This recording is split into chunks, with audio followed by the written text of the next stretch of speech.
time heals all wounds, which is not true. Jesus heals the wounds.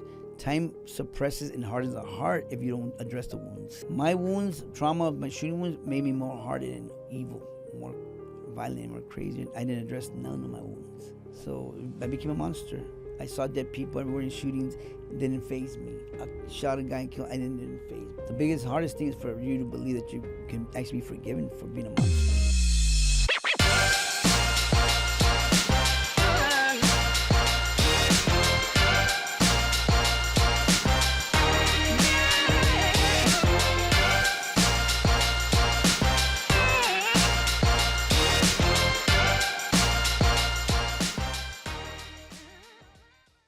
What's going on, guys? Welcome to another episode of the Journey to Solutions podcast, where we interview people from all walks of life who've overcome the impossible. We shine light on one simple truth: no matter your past, no matter your pain, with the power of God, anything is possible. And today I'm super hyped. We got a very special guest. I look at it as a celebrity. You know, a lot of people say this is the real Training Day. So remember Denzel Washington's character in that movie? Well, let's just say this is the Mexican Denzel Washington. And he has a very powerful story. He is somebody who's a man of God now. He's a pastor. He's in recovery. He's an MMA coach. And he's an ex-cop. And he has a powerful story because sometimes we think we're too lost, we're too far gone, or we've done so many mistakes in life that there's no coming back. And God is the one person that says, no matter what you do, you can be forgiven and you can be transformed. I always say, if you read the Bible, the book of Paul is a good example for people like our guest today that can show you, like, hey, if Paul can change, you can change. Yep. And so I want to introduce Ruben Palomares. Yes. I got it. Thanks for having me. It's moments like these are blessings because you know that there's somebody listening out there that probably is going through something or thinks his situation is really bad, impossible. But these are the situations, the moments that we can bring that hope to those people. So it's a blessing. Yeah.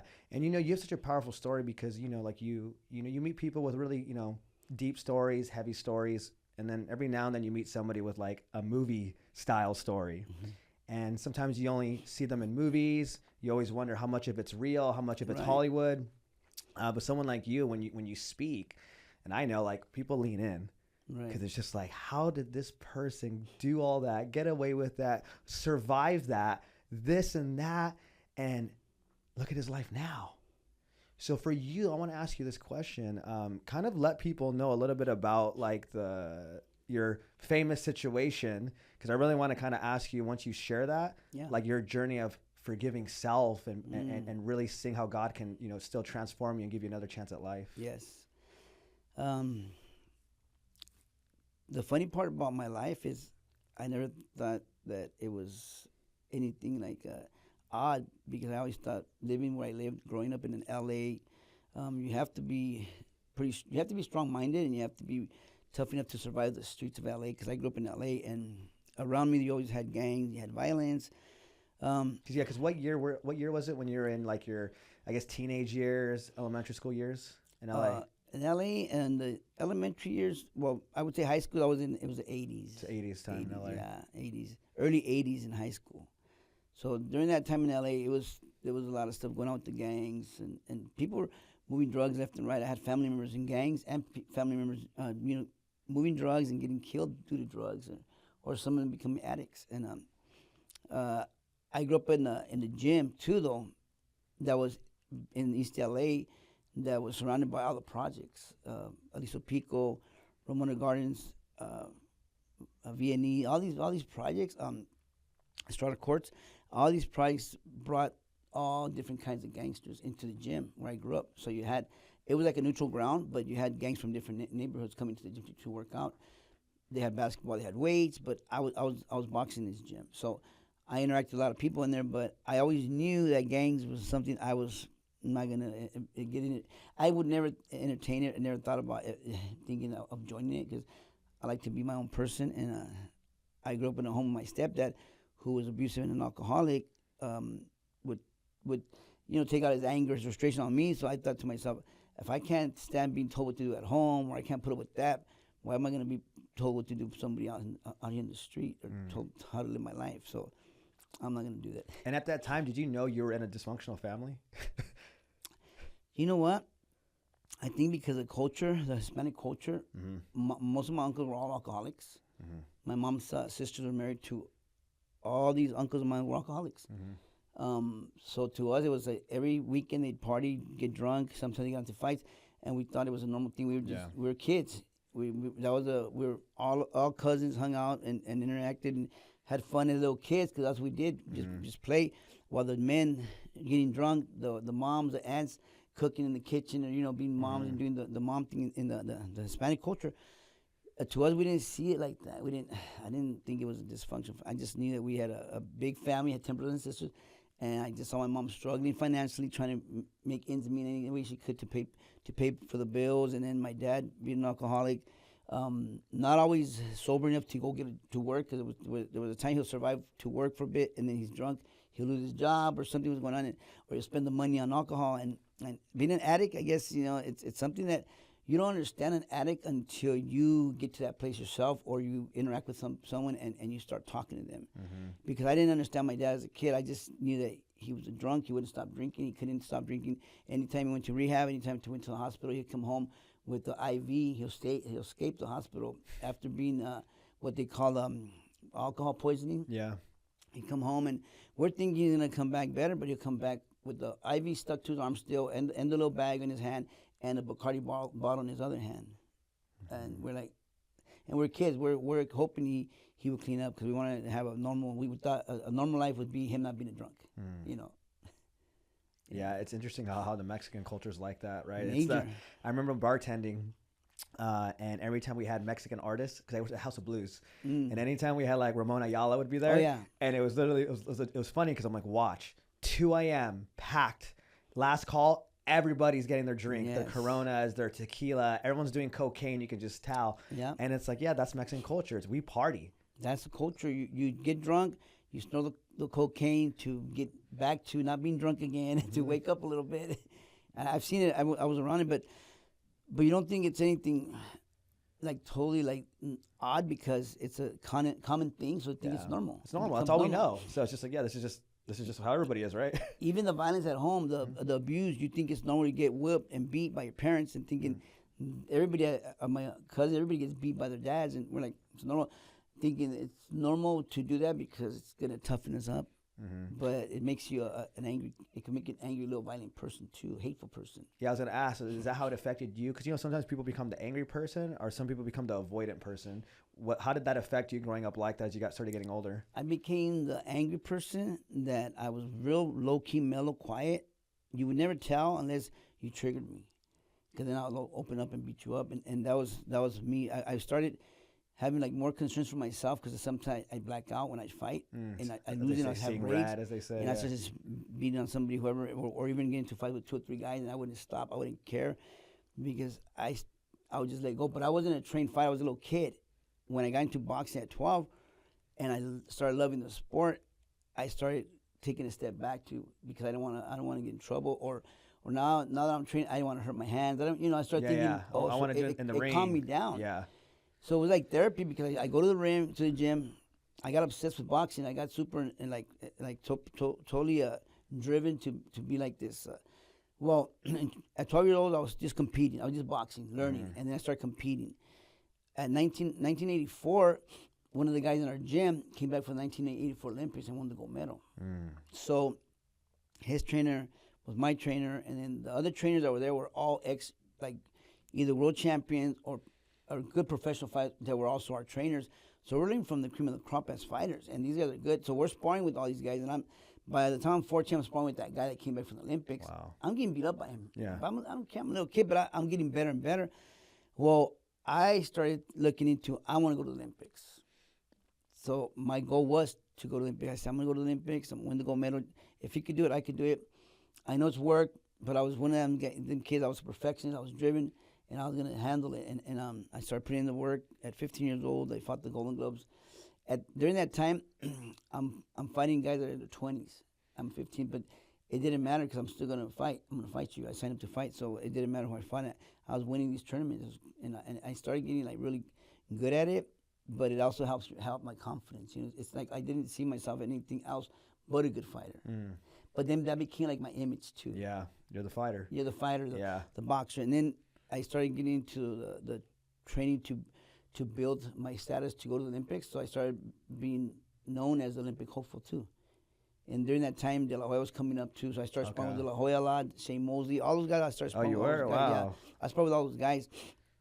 I sparred with Manomero Payas. I sparred with the guys that were world champions who were real good world champions who'd come from their country to spar with me for six. I'm 16 years old. They're sparring with me. Give me $40 a round to spar with these guys. That was Miguel Hapilora. He was a Colombian world champion they had. They paid me $40 a round to spar with these guys. I sparred 3 or 4 rounds with that guy. I'm 16 years old. Back in the 80s, that's a lot of money. Yeah. So I'm going to spar. Yeah. So, because, I get in that ring and let it out. But I didn't realize that it was my therapy. It was me getting in there and just letting go some punching people, or even getting hit. And if you hit me hard, I get so angry that I would get more like in tune and alert. I could hit you better. I could be more aggressive. And it just triggered something, but it felt good because I was letting go of that stuff. What I think, knowing now, I think what I wanted to do to my stepdad, beat him up, I was doing it to the guys in the ring. Yeah. Because the same thing was happening to me in the street. Any kid would be bullying somebody around me, I stopped and I beat up the bully. And I was like, I didn't like injustice. I didn't like bullies beating up other innocent bystander kids that just didn't know how to fight for themselves. And I started wondering what was the trigger, why. Well, I saw my dad beat up my mom when I was a kid too. And as a little kid, I'm too little to stop it, too little to help. So as a little kid, I'm just watching as a little kid. I'm seeing my mom get punched or smashed her head through the windows. I'm a little kid watching this. I'm little, so I don't know what I'm supposed to do about this. I'm too little, like 4 years old. But these are memories I still had, But growing up with that anger, I use it to be a good fighter. And I competed. I fought Diamond Belt, Golden Gloves, and I got close to get to the box offs in '92. It was '91 before the '92 Olympics, and I broke my thumb and I got injured, and that killed the boxing opportunity to go to the Olympics. A lot of work, dedication, sacrifice. Was I pissed off, disappointed? Yeah. But did I have a game plan and I had another goal in mind? Yes, because I knew boxing was temporary, because boxing, I seen the guys around me that were really good world champions, gold medalists, but I saw what happened to them in their career, how they didn't take care of themselves or how they got burned and robbed. And I said, I'm not going to let that happen to me. But at the same time, I don't want to end up punch drunk either. Yeah. So if I don't make it now and I don't have a gold medal, I'm not going to go to the next step, because the gold medal would be like me marketing myself. I'm the product, and I'll sell myself as a product. At that point, yeah. And I'll manage myself, because I'll take care of everything. I don't want to have to let anybody like take advantage of me or burn me like a lot of people would do. Because how old were you in '92? '92, I was 22. So 22, okay. So the coach, one of my coaches was Al Stanky. Memo Ariella was my coach. I had Adrian, had like good coaches. Joey Oliva was my coach. He was a world champion too. But Al Stanky was like the head coach of all of us that we grew up training with him. And he's the one that had the experience to take people to the Olympics. He took Paul Gonzalez, and he was going to take Oscar De La Hoya too. And then he was an ex-cop. He was a good dude. But he was a crazy ex-cop. But I saw him as a mentor. So in my mind, I thought I can be a cop and be a good mentor too, be a good role model mentor. Because in the youth center where I grew up, every Friday, you see the youngsters working out. On Monday, you come back to the gym, they'll tell you that kid got killed gangbanging, or that kid got killed gangbanging. So I got to see a lot of that growing up in that youth center, because a lot of my friends that I grew up with were trying to leave the gang lifestyle, and they tell me, bro, I'm not going to gangbang no more. I'm going to come train, just focus on boxing. I go, good, do it, let's do it. And then I'll work with you, I'll help you. And even though I was still young, I still understood that, hey, if I can push this youngster, it'll be a blessing to help him. And I wasn't saved on that, but I just knew that it's the right thing to do, to help somebody. And then the next Monday I come to the gym, and my boy got shot, killed in the streets, He went to the wrong spot, and he was hanging with the wrong people, and boom, they shot him in the face or killed him. And that happened a lot. So it was something that would affect me, because I was around these youngsters, and I was young too, but I wanted to see them succeed too. So my goal was, let's go be a cop. And then me thinking being a cop was going to be you know, I saw the job as an easy job because I saw the guys that were my friends, my mentors, who were my coaches, as cops working with kids. So I thought, man, you're a cop, and you could be a role model mentor. You don't have to be on the street doing the patrol stuff. And I took the first test, the written test. There's a funny story behind that. My best friend who I grew up with, he says, "Hey, Ruben, I'm going to take the test to the academy. Go with me." I go, "I'm not ready. I haven't studied." I go, I'm not going to take it." He goes, let's go. Just go with me so you can just accompany me. I go, "All right, I'll go with you." So we're in line, and we're in line, and he's like, "Bro, just take the test." I'm like, "I'll take it." I hadn't studied nothing, right? So we go in the room, we take the test, and everybody's done with the test, and they start calling names. They call names, and they start saying, everybody that they call, they got to step out of the room. And they haven't called my name. I'm sitting in the room. They call my friend's name. He's out of the room. And they go, "Whoever's still in here, you guys passed the test." My friend didn't pass it, so he's out. I'm like, "Whoa!" So they go, "Well, we're gonna schedule for your next exam, which is the oral interview. When you interview with I think 2 sergeants and a civilian. And that's the next test. That test there is the most important one during that time, because in the 90s, applying for the department in the 90s was rough because they had just had the 1992 riots. Oh, because of Ronnie King riots. Yeah, that's right. So it was really rough because before the 90s, 80s, you name it, 70s, probably, the LAPD was known more like a predominantly white department with more white officers. So they wanted to make it diverse. They wanted to bring in Hispanics, blacks, females. So during the 90s, when I'm applying, they're trying to do all that. But now they're expecting you to score high if you want to get into the next step. So you got to score high. So my interview was, I had to get ready for it because I had friends that were, active cops, captains, sergeants. Because of me coming up in the in the boxing world, I was able to rub shoulders with different people in the departments. And I started asking questions, how do I prepare? What do I do? Blah, blah, blah. So I took the first exam. I did a 98 out of 100, my first interview, which is good. Wow. But I wasn't happy. I wanted to get 100. So I still kept that score, but I wanted to do it again in case I score higher. And the next time I did 97. So it didn't matter. I still kept the 98. And then the next step was physical, piece of cake. Then the psychological, which is another tricky one. They give you like 500 questions, and you got to answer all these questions. See if they try to catch you slip up. See if they try to catch you in any little cuckoo-ness. They're trying to catch you. Yeah. So I took the test. I passed. I got through the whole process, background, everything. It took about 11 months. And then they give me a call, my background investigator. He says, "Hey, I got some news." I said, "Well, shoot it." He's like, "How would you like to, start the academy this year?" It was 92.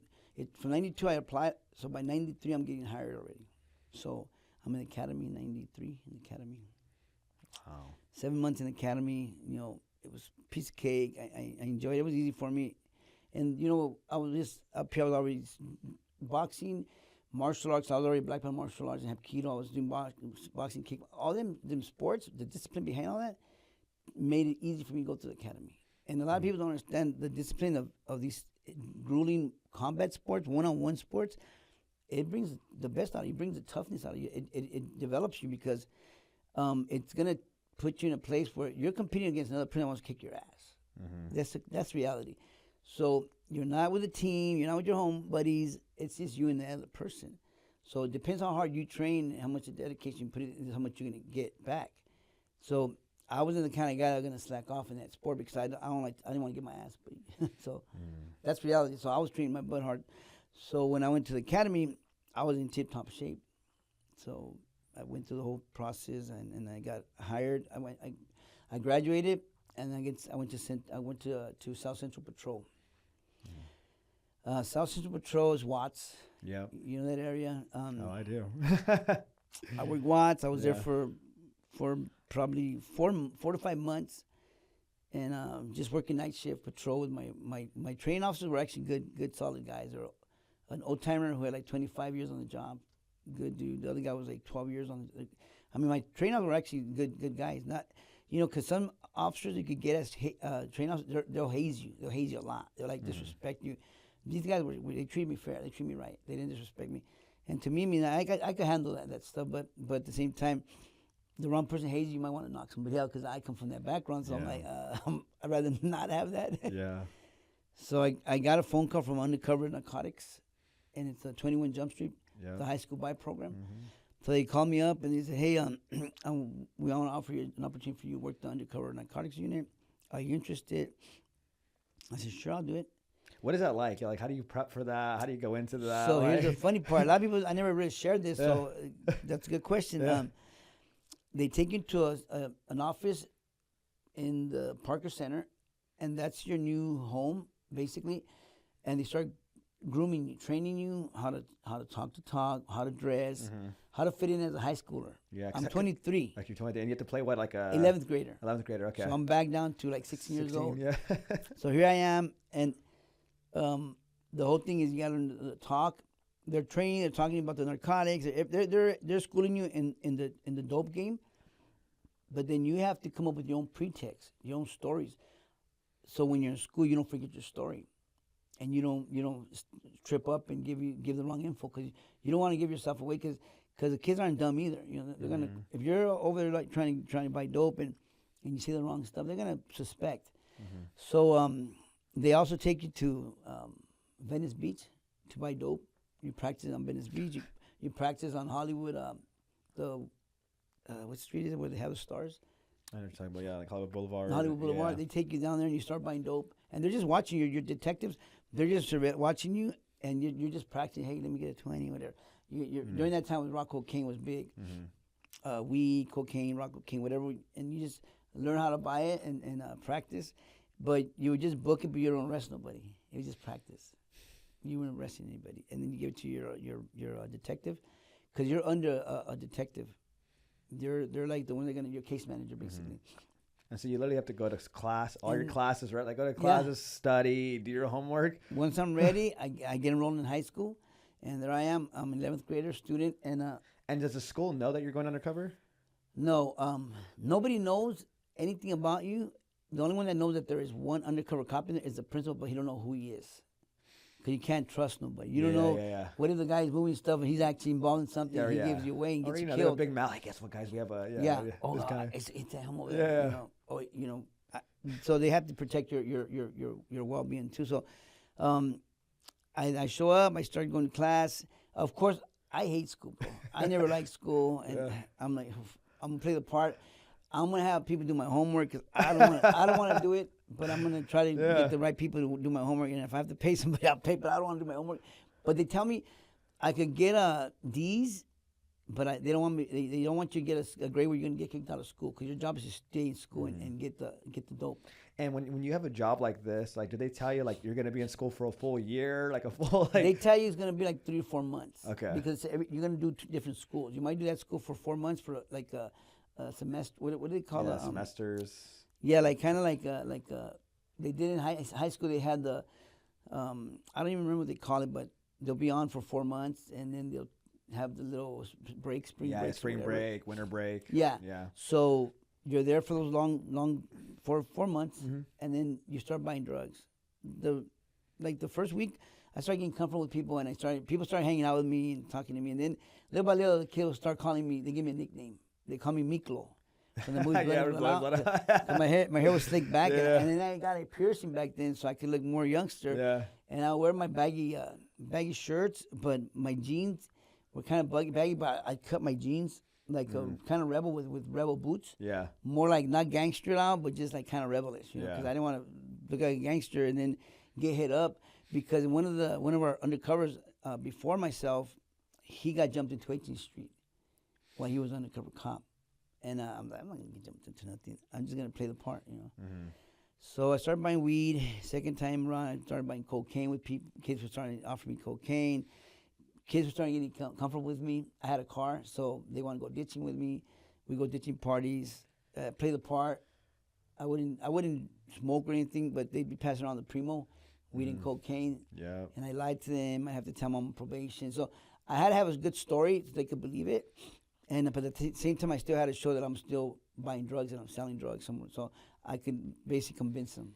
And so how is that? How is it trying to like play this character? Like, do you find yourself like anxious at times? Like, crap, what do I say in this situation? Or like, how do I act more young? Or do you start to believe it, or it's kind of fun? Like, You start believing it, and, and it becomes fun. But you really have to take care of yourself because you're still a cop, and you don't want to lose your job. yeah. So one thing is, you can't let you can't mess with the girls, of course not. I was gonna say. But some girls go flirt with you. I was gonna say. So Yeah. you gotta lie to them. I would tell them, I got a girlfriend, man.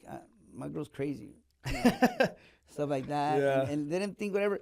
But you had to always work out, take care of your career too, because you don't want to get in trouble or fired for something stupid, some dumb job like that, because that's really not really a big job. You know, you're going by dope, and they're gonna make some little arrests. Some young kids are gonna get arrested for selling dope, but their goal is to supposedly want to reach the suppliers. So Yeah. that was the whole idea. Did they ever tell you too? Like, I mean, depending on like, well, hey, like, we don't want you to don't find out who you are. So if they're questioning, why aren't you smoking with us or that? Yeah. Just smoke it. Like, Sometimes you had to smoke. Yeah, you they had- call yeah. it simulation. Okay.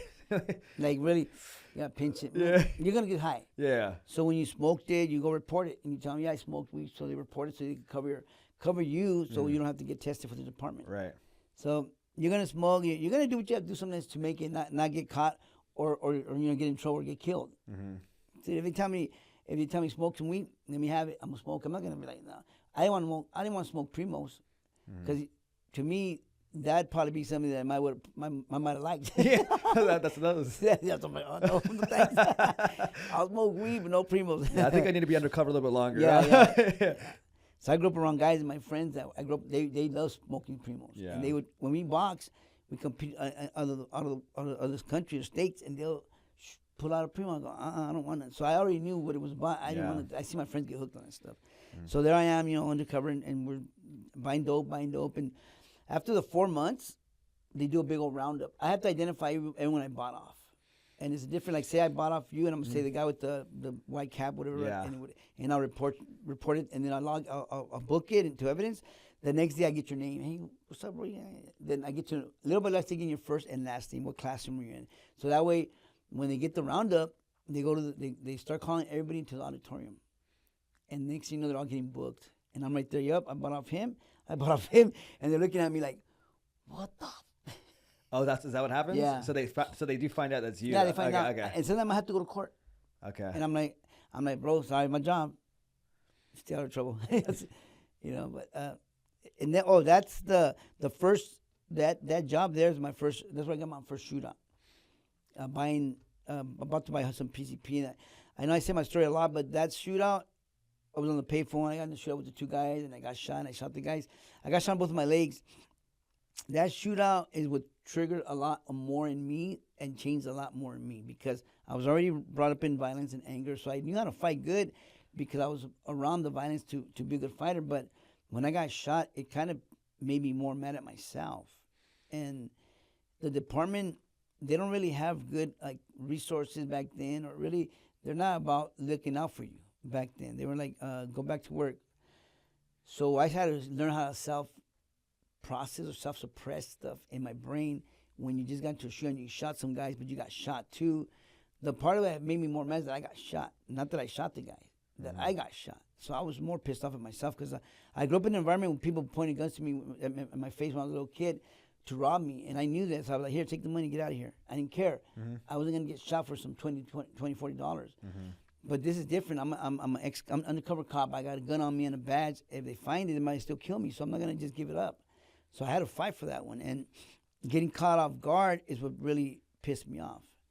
So from that moment on, that shootout, I started carrying more guns, different ways, how to be ready.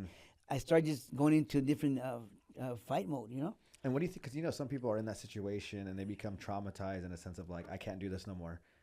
What do you think it was for you where you're like, okay, no, I'm not going to let this stop me. If anything, I'm just going to become tougher. I want more. Yeah. I want payback. And that's what happened to me. And where do you think that stems from, that payback? Revenge, unforgiveness. It's like the way I was brought up. My dad did not give me mercy, so I don't give mercy. I want payback. I want revenge. And then it became a F death. I'm not afraid to die. F shoot. Then who cares? I got hit. No big deal. Bring it. And then I start having that frame of mind of suicidal. Like, if they don't shoot me in my head, I'm not gonna stop. So I started getting the adrenaline, the aggressiveness in me. It was like my fighter, because in the ring I fight aggressively, right? Fight with skills, technique, but aggressively to win. So my shootouts, it brought me to a different level of violence, of killing somebody. It was like no big deal. Like let me, like it's just like boom. Because that was the first time you've been shot now, right? At Yeah. that point. So this is the first time you experienced what it's like to be shot by a gun, and you're okay. And it didn't phase me because I was still wired up on adrenaline. Yeah. When the paramedics showed up, I hit the guys. They turned the corner. Some driver threw him in the car, and took him to the hospital. They got arrested in the hospital, getting treated for the wounds. I'm waiting for the paramedics to show up. I have my 9mm in my hand, and the hammer's still pulled back. I'm thinking they're gonna come back, so I'm ready to engage again. And when they show up, the paramedics, the police department shows up. I'm just talking out of my ass. I'm like, "Come on, man! I know where they went. I hit him. Let's go." No, don't mess with me. Let's go. I'm telling the cops that. Yeah. And they're like, no, sit down, calm down. I go, no, F that, man, I'm gonna kill him. I'm talking like crazy like that. And I'm saying, no.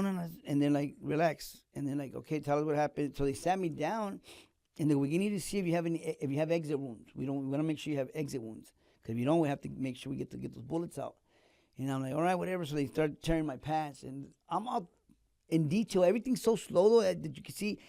Everything becomes so, like the detail of a when you're looking at something in slow motion, you could pinpoint every little detail on the event. Well, on that event, I could see everything so slow and hear everything so slow, because I had my adrenaline was still up there. Because when I got into the shootout, I saw the round. I saw him pull the trigger. I saw the flash, and I saw the bullet coming, and I saw the bullet hit me. And all I could say, you mother F, I'm going to kill you. And I turn around, and as I'm going to shoot him, he fires another round, hits my other leg. So I'm turning on him, and I just slow down. And I start shooting, boom, boom. And I took my time, and I made sure I hit him. Everything was super slow like that. I could see the rounds hitting him. So now when I'm talking to these guys, and they're going to cut my clothes to check me, and I'm like, don't touch my pants. These are brand new jeans. I'm thinking like all that instead of thinking, all right, hurry up and take care of me.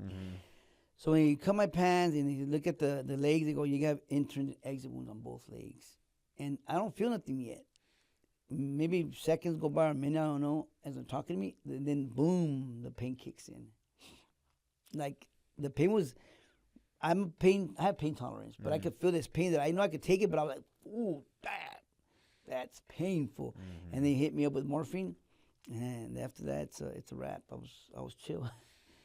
And they interviewed me. So now after that, right? So now after that, you get shot. You have this thing. Your reaction is like revenge. How long did it take you to heal up? And then what does your life start to look like after that now in the department? So I went to, I had physical therapy. The department sent me home, so I had physical therapy. The physical therapy was a month afterwards, or in the process. I still had crutches. So I'm going to physical therapy. The department was more concerned of me getting back to work. So maybe a month off, and they sent me back to work undercover with crutches. So I'm thinking to myself, man, F these guys. They don't care about me. They care about themselves and the career and the numbers. So I'm going to make all the arrests. So you're a high school kid now undercover on crutches. Yeah, on crutches with bullet wounds. So I get back to school, and I'm telling the kids, they tell me what happened. I go, I was in the projects buying drugs, and some dudes tried to rob me and shot me. So I made that up, and it made these guys just like, whoa, bro, we could have came to us. We could have hooked you up. So I started buying more dope, a lot more dope. But in my brain, I already, at that time, I started saying F the department, because they're not going to take care of me. I'm going to take care of myself. Because as an undercover cop in the high school, you're not supposed to take your gun. I started bringing my gun. I'm like, I'm not going to go without it. I'm going to bring my gun. So I started carrying my gun in the school, because I'm like, I'm not going to get killed. Forget this. I already know what it's like to get hit. And I was already going through that, what they say, not the flashback. The flashback was continued, but it was more like hypervigilance. I was like, everything. Now, yeah, you're very like. And then with my background with the martial art, I was coming up with more ideas of how to carry my gun, how to shoot this, or what to do next time. All kinds of stuff going through my head. So there I am, and I never got no mental health therapy or nothing. I finished that unit. I left the unit. After I did that school, they sent me to another school. I left, and I told them, send me back to patrol. So they sent me to Rampart Division. Rampart Division in the 90s was, the way they call it, was popping, because it was a war, all out war on the gangs, on each other. MS-13, 18th Street, Playboys, Crazy Riders, all the Rockwood, all those gangs where I worked, they were all at war, and it was I'm not kidding you. If you drive one down one block, you hit the and you're around, and the guy's bleeding out, and the car's taking off, and you're in pursuit. So it was that active, and it was for me. It was like I needed that. That was gonna help me get my fix. Right. So I was like, "Ooh, this is what I want. This is what I need." So I was looking for another shootout. It was more like, when is it gonna happen? Because I knew that environment, it was so crazy and violent that it was a matter of time when somebody's gonna pull out a gun and try to shoot me. And so that department, what's it called? You said the Rampart Division. And so the goal for you guys is what? To like, you guys are like, okay, we're here for all the gang violence. Like, Well, we're just when I first started, I was regular patrol, answer radio calls. Once I was there for I was there for a year. And here's the thing: when I was in the first shootout, I got a Medal of Valor.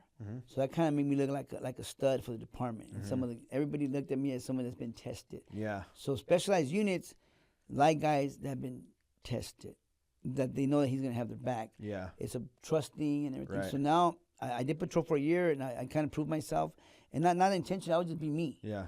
And the job is easy, bro. Patrol, dealing with people is not hard. It's easy, and it's actually fun too when you do it right. So then I get recruited for the gang unit. This is what they call CRASH, Crime Resources Against Street Hoodlums. That's what it stands for. So I'm working that unit, and that unit, my job is to deal with MS-13. And MS-13 is big, and they're at war, and they're violent, and they're crazy. So what does that make us as a gang unit? We have to be more violent, more crazy, more tough, more intimidating. They have to be afraid of us. They have to respect us and be afraid of us. So that was our job, to go after them and target. Our job was to go after them, hunt them down, ID them, intimidate them, everything you could think of, make them informants. And if they're doing some crazy stuff that they're not supposed to, the victims are being victimized, that are not involved in gangs, we would go and grab those guys, put a gun on them, or put dope on them, and get rid of them. And that was normal, common practice, because the gangsters knew that they were dirty for doing a lot of stuff too against innocent people, extortions, robberies, rapes. They might not got caught because the victim didn't come forward, but the victim would tell us, but they wouldn't press charges. So we're still gonna grab you. We're still gonna do something to you. And when you were doing that, were you finding like this high of it, like, ooh, I like this, like this power. Is like, I can't wait to do it again. Yeah. I like winning. The power of me knowing I'm gonna win against this dude that he's gonna play me and beat the system. You're not gonna beat my system, fool. In my head, I was like, hell no, they're not gonna beat my system, because I'm looking out for these people. You think you're slick by intimidating victims, so they don't have to. You don't have a victim, you don't have a crime. I go, well, I got something for you. So either you're gonna work for me and put this dope on you, or you're gonna work for me, or I'm gonna get, this is your gun too. This is your gun. So 3 striker, even better. So what's it gonna be? You want the gun, or you want to work for me? Do you remember the first time you did that too? Planted, like, do you remember like the first time, like, I'm gonna do this thing? Did somebody tell you like this is what we do, or is it your idea? Like, I'm gonna do this, and I like it. It was my idea because I seen the guys doing it already. Yeah. And I wasn't a follower, but I started seeing why I didn't know why they were doing it. I wouldn't ask. Yeah. I watched it, but I wasn't going to partake of the stuff I didn't agree with. I would tell them, you do you, I'm not going to do it. You do your thing. But when I started learning and understanding what was going on in a deeper level, where victims were coming to you, and you're like, man, these guys are a piece of trash, man. They're innocent people that don't need to. They didn't sign up for gangster stuff. They're just innocent, hardworking citizens out here. Yeah. Human beings. I'm like, nah, we're going to take care of these people. So I, in my own mindset, I'm going to do me like this. And I started learning the creative style. I get the guy that's dirty for 2-3 robberies at gunpoint. I can't I can't charge him for that, but I got dope on him. I find the dope in his pockets, and then I book him. He won't fight you. He won't even argue fight, because he knows he's dirty of other stuff. He's gonna take his lumps. He knows the system. During that time, they understood the system, but they all knew what time it was. Sometimes they saw, they would either get on their knees, hands up, behind their head, already knowing what was going to happen. But if they ran, it's because somebody had a gun and they're trying to get away. But they knew that if we catch them, it's going to be worse. So sometimes they'll take the beatings, and they'll put their hands up, and they'll tell us, hey, I have a gun in my pocket. I said, okay, well, hand it to me. And they wouldn't hand it to you. They wouldn't hand it to you. But it was one of those things. It was one of those, it was an adrenaline thing for me. It was a power thing, because I felt that I was bringing justice to those people. It wasn't about me being a mean, tough bastard. You know, me. I was fair with everybody. I was cool with the guys. I go, look, guys, you do your thing. Go ahead and gangbang and kill each other, rob each other. That's all good. You guys want to do that? Do it. I'm not gonna stop you guys. But don't go hitting these innocent people. They didn't sign up to be gangsters. Because I'm not going to stop you guys from robbing each other, shooting each other as gangsters, moving your drugs. You're going to move your drugs. You're going to do them. You guys do whatever you guys do. That's your life. You picked it. But when it comes to these people that didn't pick it, then you're going to have problems with us. Mm-hmm. So that was our thing. Because I knew I was going to stop the drive-by, the killings, man. You're going to stop it. Mm-hmm. There's times where our informants who are gangsters will call us and tell us they're about to do a drive-by, and we'll stop a drive-by. Mm-hmm. Because we had informants that were also hardcore gangsters who were shot callers working for us and working for the gangs. Mm-hmm. And so it was one of those worlds where you gotta know how to work it. You have to know how to work it. You have to know how to talk to people. You have to know how to build that rapport with people. Know that you're not this, but you're also you will do something, and you're not afraid. You're not afraid mm-hmm. to you got to put a dope on somebody, a gun on somebody. If you pull the trigger, you shoot out, whatever. It's normal. It's not gonna phase you. They gotta understand that too. Mm-hmm. They understood that. They knew that we didn't play by the rules that everybody else played by. So that's why they were more afraid of us and respected, because our job was created for that, to get rid of the problem, the gang problem. Mm-hmm. Or bring kind of order, because you can't stop it, you can't get rid of it, but just kind of bring order and at least help some people that you can help make them feel more secure, more safe. Well, yeah, think about it, you're kind of like the gangster cops. Like, hey, these guys are the gangsters. What do you mean they don't play by the rules? Like, yeah. So like they ain't messing around. They knew that. They knew, yeah. And our bosses knew, our sergeants knew that, and our sergeants took care of us. So it was one of those things where we had the approval to handle it. Mm-hmm. And so then what started happening? When did it start? So it sounds like, right, like you said, you justify it as an, right? Like, I'm doing this for the people. Yeah. So I'm going to play like Batman, like the superhero almost, right? Like the work in the streets and I'm doing that. Right. So it sounds like a great idea. You're doing these things. What starts to happen though in that lifestyle? So what happens is I went from being a gang cop. They recruited me to work this specialized unit, which is called FES, Field Enforcement Section. It's a narcotics unit again. It's like the movie Training Day. That's where the movie Training Day comes in, ideas. Now, that movie and ideas come from that unit, but I know it's not all me, because there's another guy in the unit that was working that unit too. It's part of our unit. Some people give information to the writer of that movie to come up with all these things, because that had nothing to do. It's specifically from that unit, because that unit operates like that. Of course, more than that, but Hollywood is Hollywood. Yeah. But that unit operates like that. So now I'm working undercover in this unit. Working the streets like the movie, getting informants, buying dope, busting people, blah, blah, blah. Hitting houses left and right. I was good at it. I'm getting a bunch of informants, making busts, and eventually I got into another shootout. A guy points a gun on me, and my partner would shoot him, and he ended up dying. To me, it was like normal, but expected, because I knew the job I was in, and I knew that there's always that probably that might happen. I felt that I was one of those guys that attracted it. I don't know, maybe because I wanted it or enjoyed it, liked it, wanted it. I don't know, because a lot of people go through their career 20 years or 30, never get into a shootout. Wow. At all. But for me, it was like I expected all the time, because I think it goes back to PTSD. I didn't even know I had PTSD. I didn't even know there was something wrong with me. I thought it was normal to be a survivor. That was survival of being a man, a tough guy, a monster, a wolf, or whatever you want to call it. A hunter. That's what you're supposed to do. Be about it. And my sergeants were like Vietnam veteran sergeants. They were killers. They're tough. We thought it was normal practice to be a tough guy, not a talker, just handle business. That second shootout, I finished that. I got moved back to Crash again, the gang unit, because I was only 6 months. I took care of business. I bought a bunch of dope. I arrested a bunch of people, and it was clean house in the streets, because my informant would give me info. Boom, grab about 6-10 gangsters selling drugs, clean house in the apartments. So I felt I was doing something good too. So when I went back to Crash, we've been working Crash again, the gang unit. One of the guys in our unit gets in trouble for stealing cocaine from the evidence locker. Once he gets in trouble, he gets arrested. They call us into the office and have a roll call room, and they say, "Hey guys, we want to tell you guys, so and so got arrested." And we're like, "What?" We're thinking, "For what? This guy's solid, man. He's handling business out in the streets. We don't understand the whole story yet." We're like, "Okay, whatever." So we go back to work. Well, little by little, this guy goes to a trial, and he gets a hung jury. Second time around, he ends up just exposing our unit for what it was doing, and brings it out. opens a can of worm, and the department acts like they didn't know what we were operating like that. So the guys that I worked with, to me, they were like hard workers, putting their life on the line to really help the community. Because I didn't see any other reason why they would go out of the way to deal with the gangsters who are the monsters, who need to be dealt with. Because if they're going to terrorize innocent people, then they're monsters. If you want to terrorize each other, that's your lifestyle. You guys picked it, so don't get mad.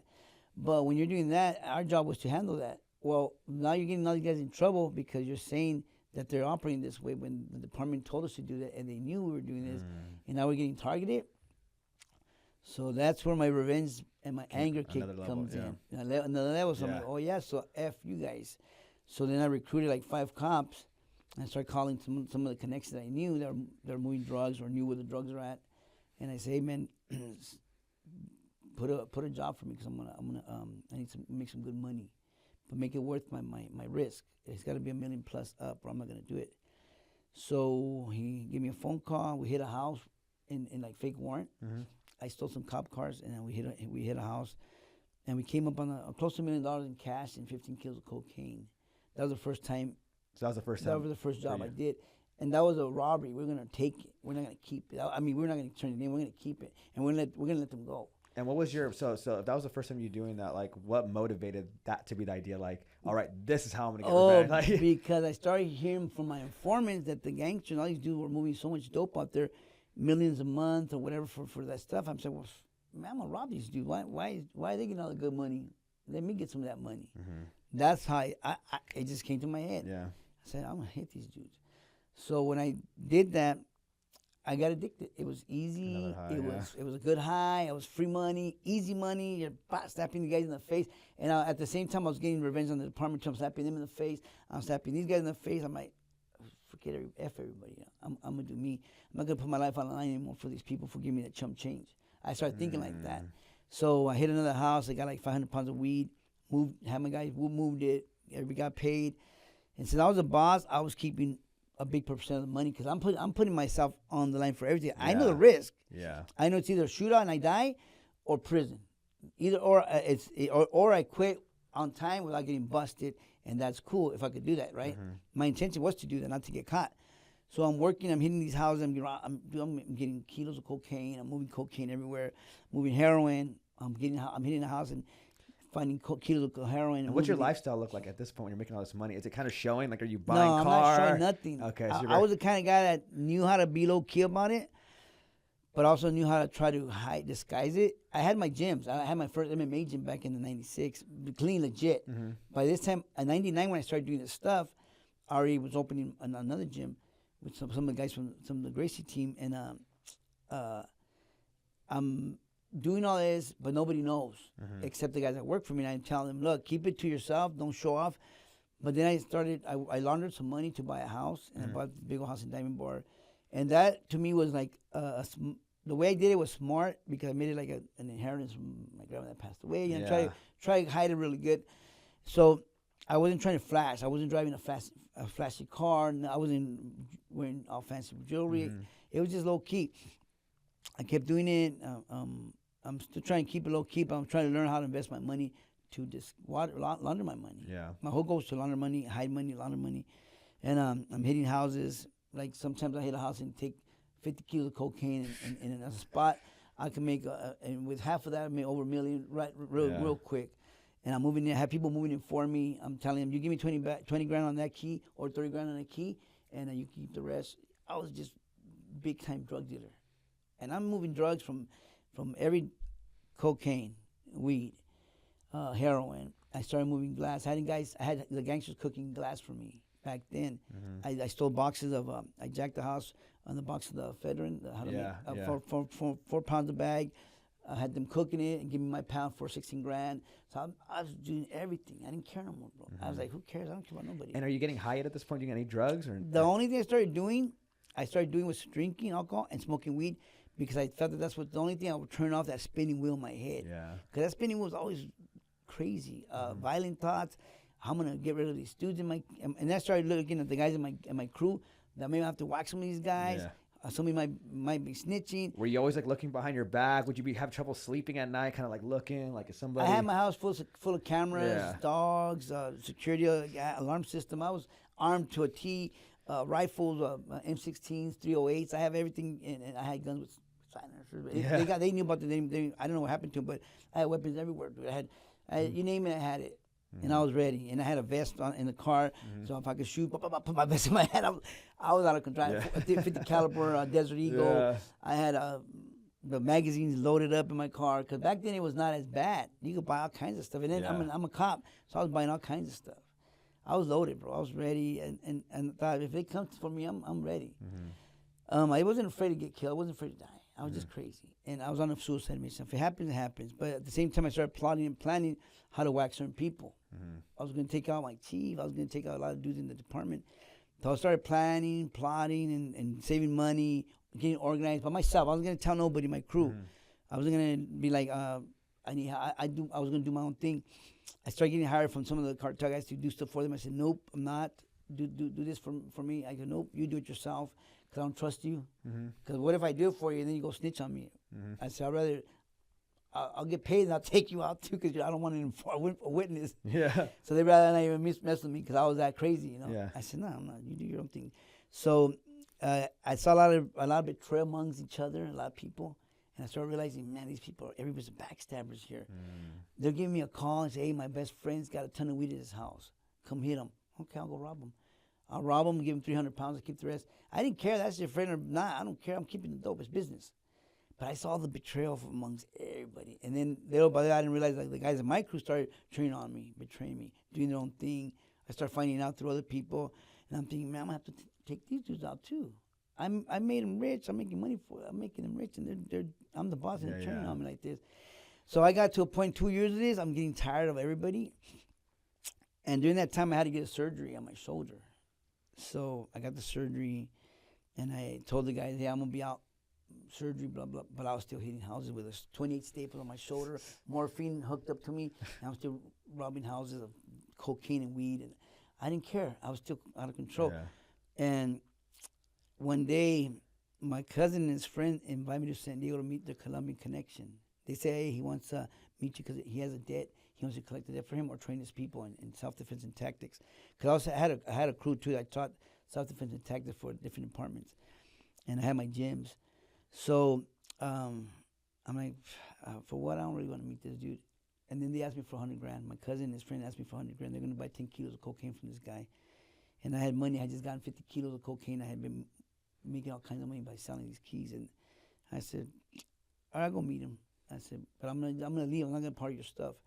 So you better pay me my money the same day. So I lend him the money, and I go meet the Colombian connection. I say, what's up? And he goes, yeah, I'm interested in hiring you to train my guys. Okay, bye. I started leaving in the parking lot in San Diego, and they do the transaction, and it was a DEA sting operation against my cousin and his friends. I just fell into it, and I got arrested. I was doing this for 2 years, and I got busted. And right away, I started thinking somebody snitched, set me up. So I was already getting back to my list of I'm taking everybody out. And at that point, when this thing happened, did you know, like, what did you think? Like, oh, I'm going to be gone for a long time. Like, I'm never I really didn't know. I thought they were going to give me for the 10 kilos because I was part of the conspiracy. So I told the cousin and the guys, I said, look, guys, take your lumps. They got us for 10 kilos, man up. They got all of us for 10 kilos, you know, you say Mexico, Madison of huevos. I mean, like tie it up. Don't be a bunch of cowards. Man up. I said, I'll take my lumps for my role in this. I'm here. Whatever. You guys take your lumps for your role, but don't open up your mouth on my stuff, my people. Don't snitch on my people. Oh no, we're not gonna say nothing. We're not gonna say nothing, bro. The same day they busted us, all four of those guys. It was my cousin, two of his friends, and another guy that was working for us that had stopped working for us showed up. Four of those guys were always snitching on me. On the first day, they were telling. And I was like, I didn't know this till later. So my attorney's question, I got an attorney, and they're talking to me, and I'm like, I don't know nothing. They're already asking me questions about everything else. I'm like, damn, they already. I told them, I don't know what they're talking about. They're all crazy. I said, I'll take you to trial. I don't care. And they're holding me over. They're holding 10 kilos of cocaine over me, and the guns I had on me, because I had like 3 guns on me when I got busted. And they said, well, we're going to give you all this time for this. So what? Give me my time. Just let me be. We want the other cops. I says, I have nothing to say. And I'm like, I'm hard-headed, bro. And I'm in the shoe. I'm in a single cell. So all I'm hearing is newspaper clippings of everything that's coming out of my case. And then I'm like, damn, everybody's snitching. And I'm still hardcore, right? And I'm thinking a bunch of stuff. But I had a lot of friends before, connections before that I could have reached out. But I just had, they put me in isolation that I couldn't talk to nobody. And I had money scattered everywhere. You name it, I had everything. And I didn't have a way to get a hold of anybody to hide my stuff or anything. And 3 months into the situation, I'm in a single cell. They put a cellmate in my cell. He starts talking where we become comfortable. He's a Christian guy. I didn't know he was a Christian yet. He's an ex-Hells Angel who's cooked dope for the Hells Angels and stuff. And he came on an appeal. He had gotten 30 years, but he came back on an appeal. We're just talking, and he starts talking about forgiveness and the power of forgiveness, salvation. And to be honest, bro, I didn't know anything about salvation and forgiveness. And I didn't know there was a way out of my hell. I thought I was going to hell, so I was like, I'm just going to go to hell, so I'm going to just go hard until I make it to hell and take people with me to hell. I thought, why am I going to go to hell by myself? I'd rather take a bunch of people with me. So that was my frame of mind. And when he started talking about getting out of hell, and I was like, if it's real, if it's true, and God is real, and the Bible is real, I will serve and surrender to. I'll surrender to the God of the Bible. I said. Because what was your perception of God at that point before like meeting that guy? I had lost faith. I didn't have faith. I didn't believe in God. Okay. Because during my journey of going through everything, I was raised Catholic, but I despised anything to do with church and God because of the way it was pushed and forced on me. And I always heard of a God that was revengeful, punishing God, violent. Yeah. And I'm like, he's going to kill me anyway, so bring it. I might as well just go. So when I lost faith and didn't believe in any God anymore, I just thought the only thing there is no God. Because if there's a God, why is all this happening out here? There is no God. He's not around. He's not involved. We got to handle ourselves. We got to take care of business. We got to do this. So because God's probably too busy or he don't exist. So that's my mind, right? Yeah. When I started hearing the Bible, the preaching, the gospel, it really sunk into my heart and heart. There was a spot that it allowed the word to enter. Because that moment I heard it, and I straight up said, whoa, man, I never heard that before. I didn't even know that. He goes, yeah, if you surrender, you repent, blah, blah, blah. He read scriptures to me, and I really felt like a glass of cold water falling that was refreshing. But I was like, no way. I go, you know what? I want to know the God of the Bible. If he's real, I want to serve him, and I'll surrender. And I don't care. I'm going to do time. I'm not afraid of doing time. I know what I did. I'm not serving you because I want to get out of prison. I want to serve you because I want to serve. I want to know you because I don't want to be this guy no more. And bro, felt good. I felt forgiven. It was not like you knew my heart felt like this stuff started moving around and just like I felt this peace because I felt forgiven. And I started knowing that I had to start forgiving people too. But I had a long list of stuff that I owed God. You know, my list was extensive, bro.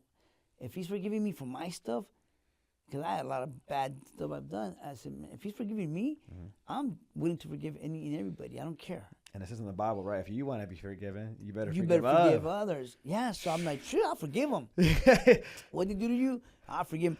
And even though through the process, so I'm in there, and then when I surrendered my life to Jesus that day, I felt so good. And then the guy that was there for 5 days, they ended up moving him out of the cell because he wasn't supposed to be my cell. But basically, God used him to go in there and preach to me. And then they moved him out, and I stayed there, and then I started talking to God. I said, hey, look, I don't want to be in the shoe.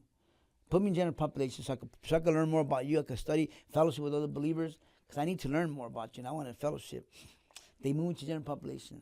How long were you in the shoe for at that point? Right there was only like 3 to 4 months. Okay. It's my first time getting in there, getting arrested. So I'm in general population. Second day, I'm already getting hit up by the gangsters, telling me I got to roll up, get out, because I'm an ex-cop. And are people recognizing you in there too when you walk in? Yeah, somebody said someday that guy's like an LAPD cop. And the gangsters came to me. 3 guys came to me. And the first thing that came to my head, well, let's go. I'm not going to shoot by myself. Let's fight. Let's go inside the cell and handle it, because I'm not going by myself. Yeah, I just picked up the Bible, but I still know I have to take care of myself, right? I still don't trust God enough yet to he's gonna smite those guys or whatever, right? I gotta fight. It's something in my head. Let's go. The shot caller, his boss was a friend of mine. So I told him, hey, you know so-and-so? He goes, yeah. I would call him up and ask him about me.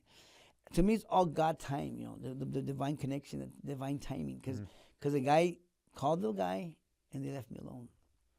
I got to walk that yard for 2 years until I got sentenced on my first indictment to 15 years.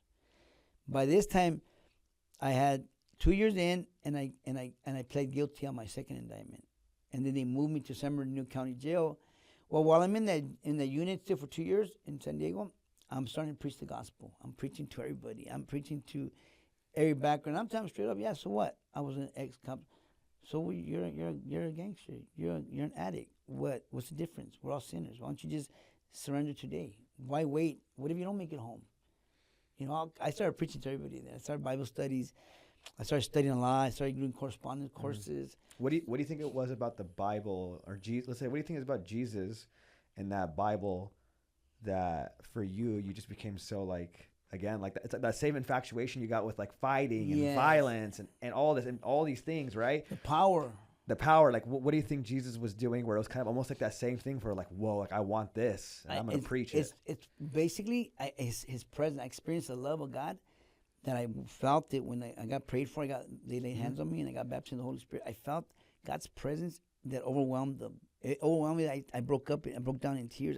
In front of a bunch of men, dude. A lady prayed for me in prison. She went to pray for us at Bible studies, and she laid hands on me, and I didn't know how. I couldn't stop. I was just like, they opened a faucet. I was just tearing up, and I felt God's presence, love, whatever I've never experienced in my life.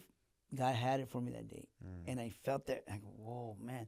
And I'm not about around a bunch of men, and I started sensing God healing my heart, and I started seeing people different. I started seeing Him in a way that I want to see Him, the way He sees them, the way He wants me to see people. Foresee myself and see people. I started really getting into like, at first it was performance. I'm going to tell you the truth. The first 2 years of performance.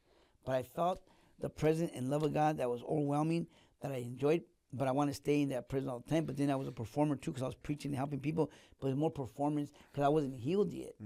So when I got moved to the San Diego SHU, I got moved to the SHU for 5 years. In a single cell. They moved me there because my co-defendants, by this time, like 20 co-defendants now, and they all had been telling on me.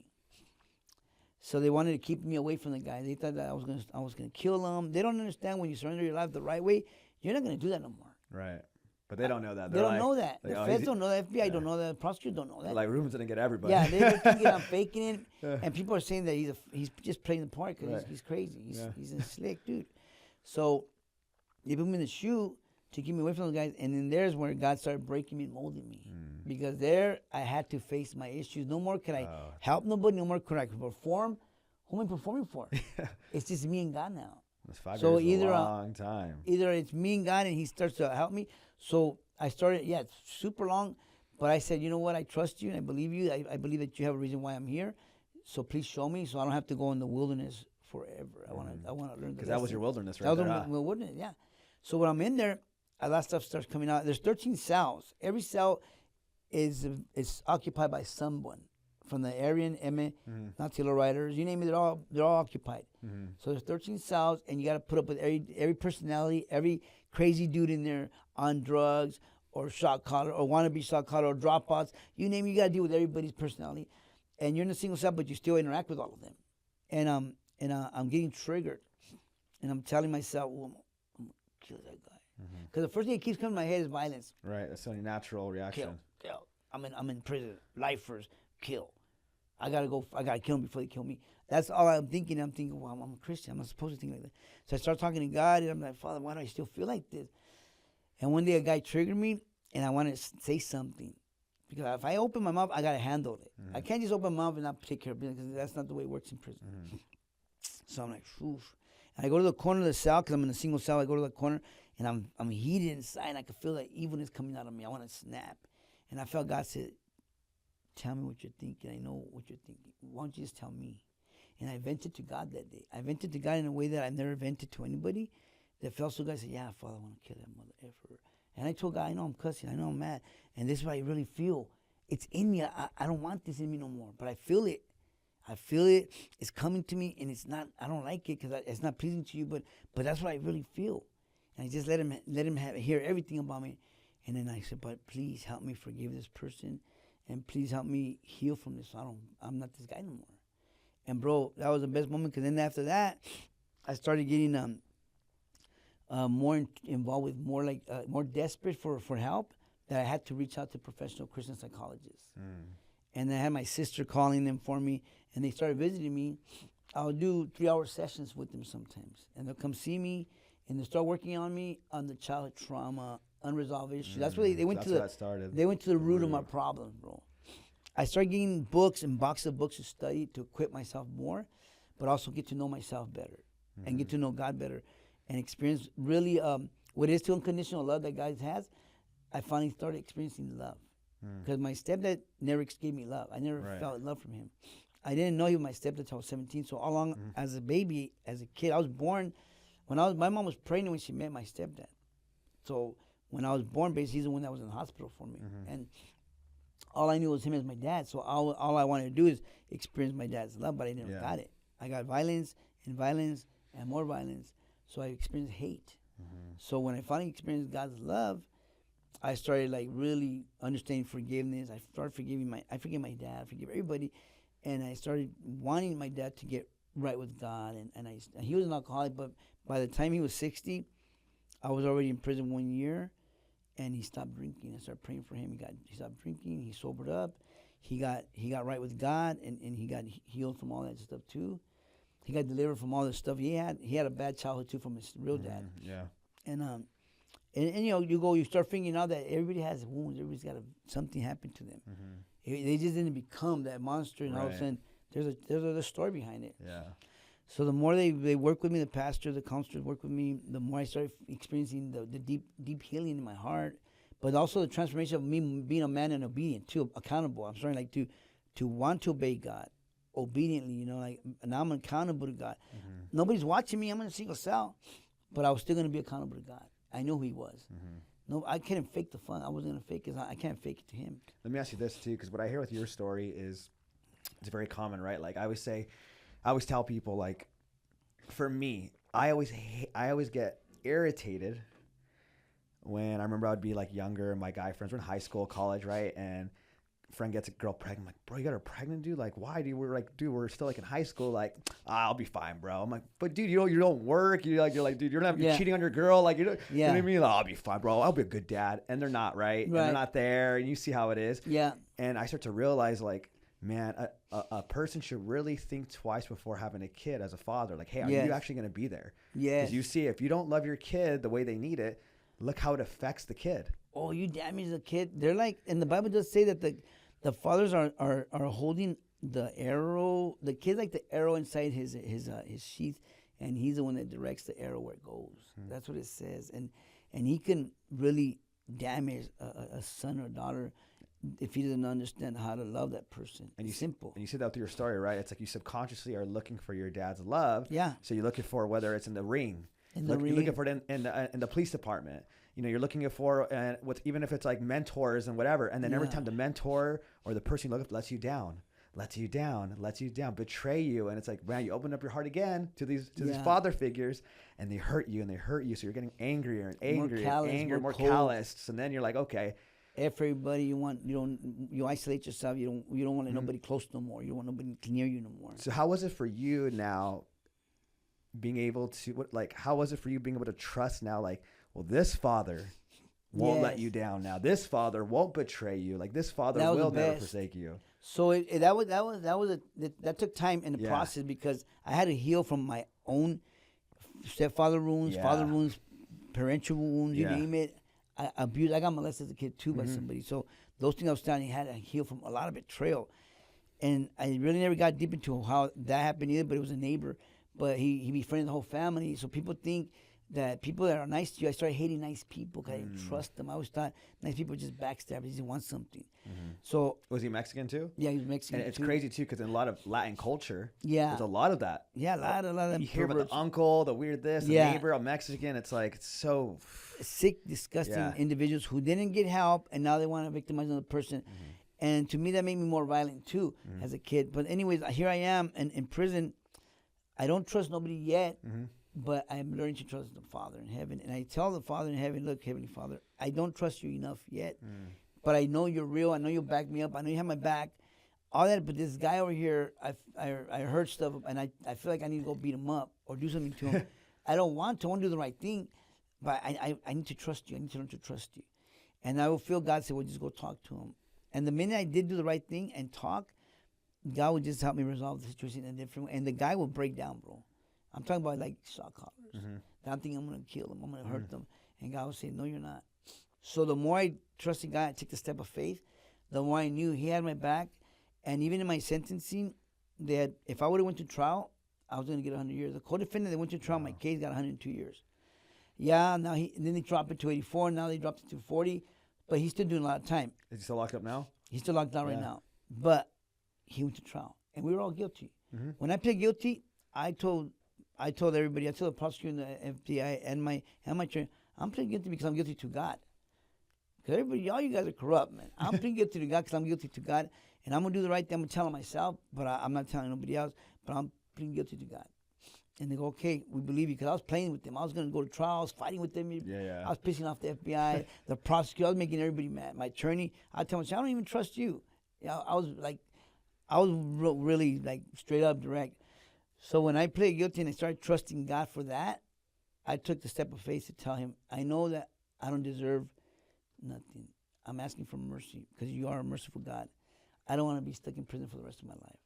I want to do the right thing. I want to do good.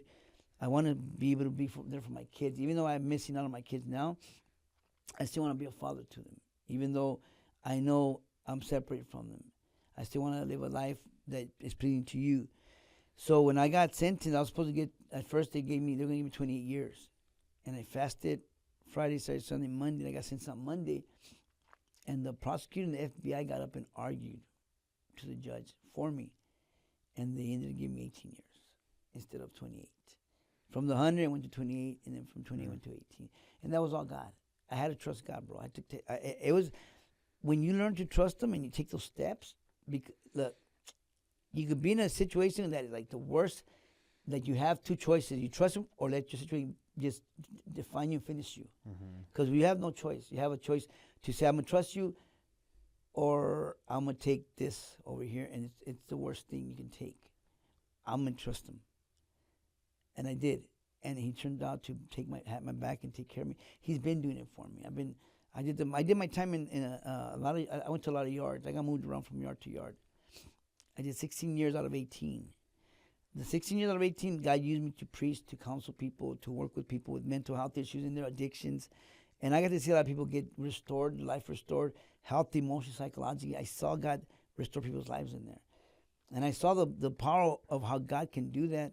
But God, also, like you said, everybody in there is looking for acceptance, affirmation. They want to fit in. They want the sense of belonging. Yeah. Because all of them have father wounds. Yeah. Father's Day, you don't see them selling too many Father's Day cards. Mother's Day, they sell out. Or everybody's drawing for their mom. Right, that's true. But for Father's Day, bro, you don't hardly sell anything. And it's statistics. It shows that fathers have damaged their children and relationships or homes. And in the Bible, it says that we're the head of the family. Yeah, there's a book called, there's some book that somebody gave me. It's for men who don't have their fathers in their life and struggle to understand the father's love. Yes. Because, think about it. It talks Is it about, Embrace to the Father? It might be something like that. Because I just read one of those. It's really good, yeah. Because, yes, this idea. The Father's Embrace. It's like this idea of like a father's job is to love your child so much. So when you show them God, they're like, hey, and God loves you more than I do. Yeah. Like, no way. Dad, like someone loves me more than Dad. You love me so much though. Right. So it's like an idea. It gives you a good little idea to like, whoa, and wow. But you don't have that, right? It's like, you don't have that. It's like, Father, my father sucks. So when you say this father, I'm already like, ugh. Yeah, everybody's crying. We don't want to hear this father stuff because we had a bad experience. But that's what they don't understand. So God doesn't get upset at that part, because I really believe that that has caused a lot of problems with the relationship that we could have with our Heavenly Father because of that. So in the other scripture, the Bible says that God will turn the sons to the father, fathers to the sons, so he don't curse the land. Because the relationship between them is strained in so many homes, so many cultures. It doesn't have, it's all cultures have had a father could be a good provider, hard worker, but he could fail in so many other areas. And sometimes they're not even good providers, and they're not anything at all. Yeah. You know what I mean? Those are not even, they're not even there. Yeah. I mean, it's true. Yeah. And it's unfortunate, but that's just one of the biggest problems that we have in society is the lead role of a father is not being fulfilled. And then the moms try to take both roles on, and then they messed it up too because they're overwhelming themselves. And some kids don't respect the mom. They don't want to listen to the mom. You know how it is. It's just, maybe as a kid, it's like, cool mom. Then, oh, your mom, you hang with your mom. So it's like, oh, yeah, no, I'm F you, whatever it is. Yeah. And it's hard, too. That's why, and you see it a lot in, it can be all cultures, but let's just say, let's say in Latin culture, you see it a lot, right? The single mom, 4 kids, 5 kids, deadbeat dad. It's just. Yeah, sad. And she's trying to be also the spiritual leader with her religion. Because some of them have the religion, but they don't have that relationship with God, and they're trying to push the religion on their kids because that's what makes them feel safe. Even though they're not seeing the real good fruit, because they're not going about the way that the Bible wants you to go about it, if you're a believer. And but they're trying it by their fear and control, because that's how my mom was too. And a lot of moms are like that. I noticed by just me being around a lot of Latins, Hispanics, bro, I see it around a lot of them. Even in the Christian churches, a lot of moms are still like that. They claim to believe in church, but it goes back to not trusting their father. And sometimes it's easier in that moment. You're frustrated. You know what I mean? So the fear-based tactic is hopefully... Yeah, it might deter them. Yeah, deter them, but sometimes it does the opposite. So, do you remember now, so you said you do 16 years, right? Do you still remember the day of, hey, Ruben, today's your day, you're out, and you're walking out? Yeah. What year was that? 2017. What was it? It was 2017. I finished probation. Halfway house. So it's like the end of 2016 is when I got sent on the Greyhound. And 2017 of April is when I finally was out of the halfway house and everything free. Because you get on the Greyhound and you have to go to the halfway house. And you're still stuck doing time. Because any little violation, you're going to go right back to the house, to the big house. But, bro, just that day alone, just knowing I was going to get on the Greyhound, there was, I probably didn't sleep, just thinking, oh, man, they call my name so I could leave already. I just want to get out of here. Yeah. The first few weeks, knowing my day was coming, was nerve-wracking. And, I'm a man of faith, but in the yard, I was used to train, working people out and doing that stuff. I didn't want to do nothing. I just want to walk and ignore everybody, just walk the track. Just walk the track and go to sleep and wake up. Because I was a barber. I just quit my job as a barber and just want to do nothing. I just want to hurry up time so I can get out of here. Yeah, bro, it was an experience. Stuck 16 years and you're like, finally, my day's up. But I processed everything while I was in there. I focused on just me getting better as a person, so I could come out as a better person and I could do basically what God wanted me to do. Yeah, it was a process. And, I hit a lot of yards. I helped a lot of people. I confronted a lot of people. I dealt with a lot of people, but dummies. But, God used me to save a lot of lives, too, because people were so suicidal, about to kill themselves. And I got to talk to people and pray with them and God got the hold of them, yeah. I've seen people kill themselves in prison, too, hang themselves. And you see a lot of that stuff. People get cracked in the head with laws. You see everything in there. You can't do anything about it. It's prison. So you get out, and that's 2016, Halfway House. 2017, now you're a free man. Yeah. So I that movie that I watched, Good Will Hunting. No, there's a good. No, Shawshank Redemption. Oh yeah, that's a good. And you see the scene right where the guy finally gets out, but he can't handle it. That's sad. You see that a lot with people, right? They go in, they become institutionalized. Yes. For you, how was it like in the beginning getting out? Was it very easy because you did have a life before that and you had God in your life, or was there some challenges too of I gotta get used to this again, being out and It was easy. The only thing I didn't like is I was on probation and I still had to deal with mainly the probation of checking in and then doing the little system thing, whatever, however they have to do it. I understood all that, but to me it was easy. It's just I wanted I want everything to hurry up. I wanted to build.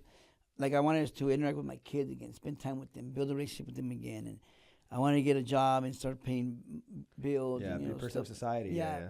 And I want to get into the ministry right away, so I want to start doing that, preaching, and I really want to get everything going, but I really I started seeing that God was saying it's not time. I'm working on you, and I got invited to speak and did other stuff here and there. I came out on a Fresh Out YouTube channel, my first interview with this guy, and I still had been really just fresh out, so I was getting used to being out, but the main thing is I didn't I shook everything from being into. I shook it all off me, bro.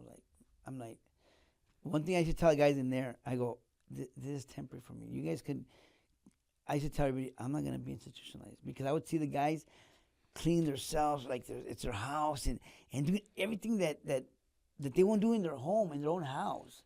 I said, bro, you probably don't even do that at your own house. You probably don't even take care of your own house. Your wife probably does, or you don't even own a TV. Why are you doing it here? Don't get comfortable here. This is a temporary place. This place sucks. They own you right here. Why would you want to be comfortable to the point where you're like happy? I know you're not happy here, but you're taking it like it's yours. It's not yours. This is not. Don't belong to this. We're getting punished for what we did. So we're being dealt with. We got to focus on not coming back to these places. So focus on getting something going so you don't come back. That's what I tell the guys in there. Because I said, I'm not going to be institutionalized. I'm not going to walk up because I believe God will not let me be institutionalized because I believe God's going to help me get home in a way where I'm not going to come back, but also I'm not going to have this stuff hanging over me where I have to think, I'm in prison. I go, he's going to shake that off me because I'm not going to let that control me or nothing like that. So I walked out. I felt free. I was free and I was happy and free. Eating, of course, I went to try out every restaurant. Yeah. 16 years of prison food. You want to try everything out. In and out was my first meal. What do you feel like for you has been, now that when you came out, like, what was that like for you? Like, okay, God, what do you want from me now? What am I supposed to be a pastor right now that you are? Right. Am I supposed to do training people? Do I stay away from the law enforcement? Do I go back into that world somehow? If I can, or like what do I do now for this next phase of my life? Well, for sure, be a pastor. That's one thing, and because I know that I've seen how God has used me to work with people, be a good shepherd to the sheep, equip, disciple people. But one thing is, I do really believe is to plant seeds in the departments because. Trust me, bro. The job itself, it's not a difficult job, but it comes with this problems. You're gonna have a lot of guys with mental health issues. A big number of them have mental health issues. I would say 90% more, and they're not admitting it, but a lot of them do. Just like the military, but they won't admit it. And I really believe that going back to them and helping them take that step to at least get a good foundation with Jesus is gonna make a difference in their life, in their career. Some retire and they retire and they're cool. Some don't. Some retire and they get suicidal because I've talked to them, I counsel them, and I think the process itself it'll help fix the problems some of the departments because they're not getting better. They're not going to get better. Do you see similarities? I don't know if it was you that told me this or someone that told me this. Like, what are the similarities from a gangster and a cop when you look at certain aspects of their childhood, their upbringing? They all have trauma. Yeah, they all have some type of unresolved trauma. The way they were brought up at home, a distant father, absent father, abusive father. They all do. I mean, you look at a big percentage. Gangsters also, some of them didn't have the trauma. They might have had a controlling parent or absent parent because everyone has they all have similar stories, Because I'm friends with some guys that were hardcore gangsters before, that were shot callers, who are Christians now, and we talk, we interact, and similarities in a lot of ways. And I talk to other cops. We're all human beings with different stuff going on in our life. We just didn't know how to process it. We didn't know how to get the right, I guess, mentoring, help, or the way to process things that we became little monsters, or just pride is a big problem, or also respect is a big problem. So I think men, because they expect respect, want respect, it drives us to do stuff that it's gonna cause us to compromise. Do something stupid to get in trouble, or just to not everybody wants to impress another guy, but a lot of guys are trying to do that sometimes. I wasn't about that, but I know guys that do that. I was more about me being myself and not being told what to do, or not letting nobody disrespect me. That was my problem. I didn't like to be disrespected, and I'll fight. I'm violent. I was violent. I'll do whatever I have to do to mess you up, make sure I punish you. Pride and respect was, and of course other little anchored evils, but hate. But, they're all connected. But it's just everyone of us have something going on that we don't understand. But a lot of it has to do with pride. Most men that aren't saved have a lot of pride. Yeah, Chief used to tell me something. My pastor, right? And he was just like, he'd always ask people, so what are you going to do if someone disrespects you, though? You know, like, oh, I'll show him. Okay, well, that's cool because guess what? Someone will disrespect you. And if you act like that, that ain't gonna help. It's not going to help. Doesn't matter how nice you are or how whatever you think you are, someone will disrespect you. Yes. It's not personal. It's not You personal. got to learn to let it go. And you know what? That's something I had to learn through my journey. Even getting home, I learned that, and it felt so good to learn that and know that it's not personal. It's not something. If I know who I am, I know my identity. Yeah. Whatever they're saying or however they're talking to me has nothing to do with me. It's their problem. They don't know who they are. They don't know the true identity. I know who I am. I know my identity, so it don't shake me up like that. Before, it was a trigger for me growing up. How dare you? But even to an extent, when I was my first interviews, I watched the comments. It would trigger me in the beginning. Like, wait a minute, why am I getting triggered? Those guys don't know any better. Mm-hmm. It's not my problem. They don't know any better, and I started shaking it off. Yeah. Because it was like, I'm fresh out. You know, I read some comments. I'm like, F this guy. This Yeah, guy looks yeah, like yeah, he's yeah. lying. Yeah. Yeah. So then I started saying, wait, I know who I serve and I know who I belong to. Yeah. I know who knows who I am and I know who I am. So I'm just gonna chill. Yeah. And it started making it easier for me to relax and not let it get to me. Yeah. But knowing your identity is key, and also knowing that the persons that are behind saying stuff, they don't know any better. Yeah. I always say there's my buddy taught me this thing on because he's a famous UFC fighter. Yeah. And he told me when he lost the fight that people commented, man, you should go kill yourself just like your brother did. Because he talked about his brother committing suicide and he had a fight the next day and he won, so he dedicated it. And then everyone's cheering you on and you lose your first fight and people are saying, you should go hang yourself like your brother. Wow. And he told me he learned from that situation. He goes, bro, there's people online that their job is to talk shit. You could even say, you know what? You're right. I should, huh? And they're like, no, fuck you still. Yeah. They're like, what? Like, what? He's like, I learned that some people, he's like, so don't even bother. Yes. It's on them. It's dumb. They probably just all these people, they just sit there because they hate their life. So it's not personal. So yeah, I believe you with that because you can't let things bother you, right? You just can't because someone's always gonna have something to say. Yep. But it's not about you, it's about them.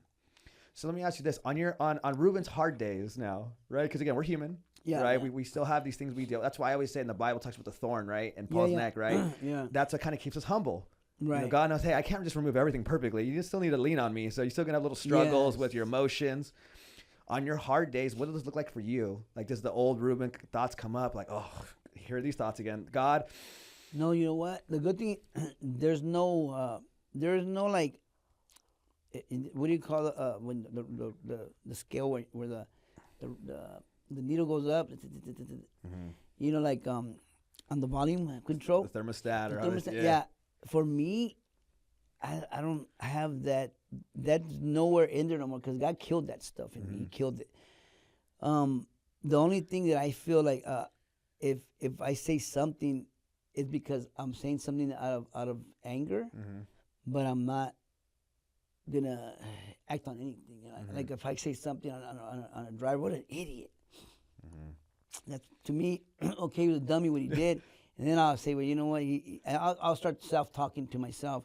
Yeah, he was dumb. He shouldn't have done that, but whatever, big deal. I shake it off. Yeah. And to me, the worst thing has been like the dumb driver that cut you off, and you have the baby in the car, and you're thinking, what an idiot, man, you know. But then I catch myself, and I'm like so quick to catch myself because I had to go through a lot of stuff like that in prison with people in there who don't know any better, where if I was to say the wrong thing or react, I was going to have to hurt somebody. So God taught me how to diffuse it, kill it. So out here, everything I do, bro, pray, talk to God. If I get into this agreement with my wife, which is going to happen sometimes, normal, if I'm wrong, I'm wrong. I'm going to admit it and I'm going to apologize. I'm going to do the right thing. And even if I'm not wrong, I'm going to look at the situation where I'm supposed to behave as a man of God that represents him better. So where am I wrong anyways? You know what I mean? Like where could I have just improved and let it go and been a better person and say, you know what? Give mercy. Yeah. Give Maybe mercy. I was technically right in the situation, but my part is I could have still been more graceful, more merciful, more understanding. Yes. I could have just let it. Who cares? Why am I going to have to prove like it doesn't matter? So I'm always constantly working on me because I want to improve as a man, as a leader, as a pastor, as a mentor for people. And so it's a continued thing for me. I wake up, I talk to the Father about everything, and whenever something comes up that God wants me to see about myself, I'm going to bring it to him. And I'm going to pray and seek guidance. I still go to my Christian counselor, my Christian psychologist. I still make appointments with them. That's cool. To meet with them and talk and still do sessions, because I believe that you need that accountability, but you also need to work on yourself continually, because it's not a overnight thing, and you're not, like you said, we're going to still have those issues of thorns.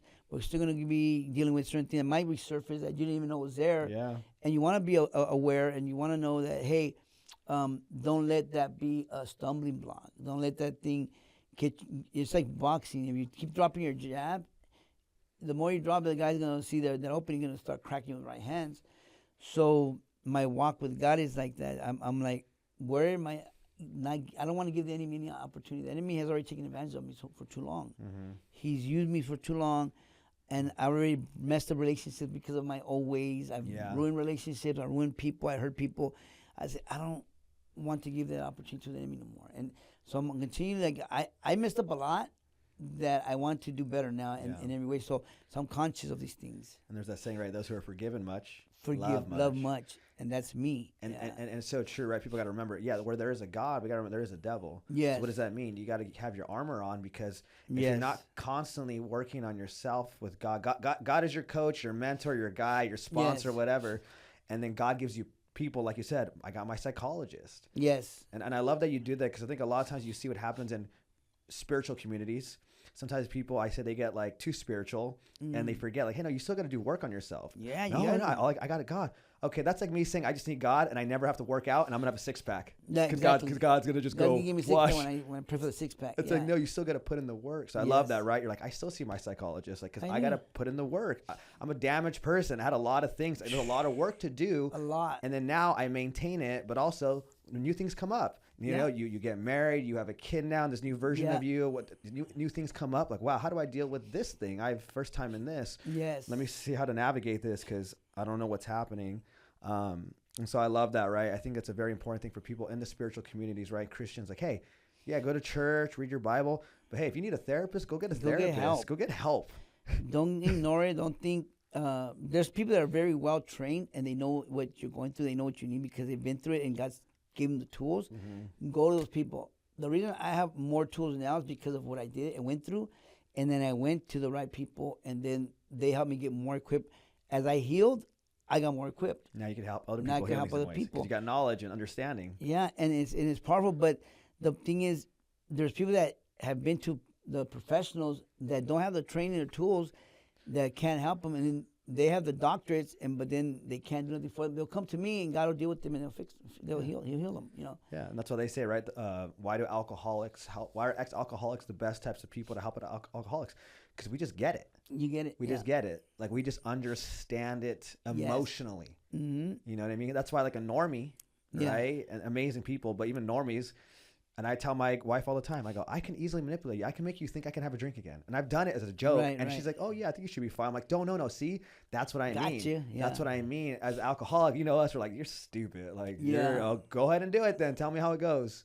You know? And so, there's so much power in seek that help, and also make sure that person you're seeking help with can help you. Yes. You want to make sure, because one example is cops. They won't go just to anybody. Mm-hmm. I've gotten cops reach out to me because they know that I can understand them, and they know I've been there, and I won't judge them, and I will help them, but I also hold them accountable. And I will let them know that, hey, this is what you have to do for you if you want this. But they won't go to just anybody else.